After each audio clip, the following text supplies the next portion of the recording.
Russia ইউক্রেনের সংকট সমাধানে মানবিক প্রচেষ্টার জন্য কাতারকে ধন্যবাদ জানালেন রাশিয়ার প্রেসিডেন্ট ভ্লাদিমির পুতিন।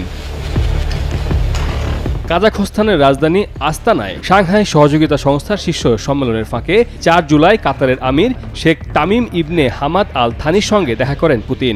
সে সময় তাকে ধন্যবাদ জানান রাশিয়ার প্রেসিডেন্ট। সে সময় পুতিন কাতারের আমিরকে উদ্দেশ্য করে ধন্যবাদ জানিয়ে জানান,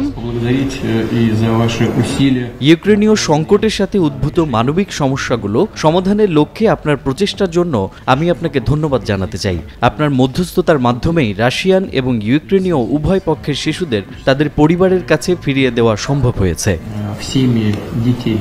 এর জবাবে কাতারের আমির শেখ তামিম ইবনে হামাদ আল থানি পুতিনকে জানান, আমি আপনাকে আশ্বস্ত করতে চাই যে আমরা এই কাজটি চালিয়ে যাব। রাশিয়ান এবং ইউক্রেনীয় শিশুদের তাদের পরিবারের কাছে ফেরত দেওয়ার বিষয়ে আপনি আমাদের প্রতি যে আস্থা রেখেছেন তার জন্য আপনাকে অনেক ধন্যবাদ।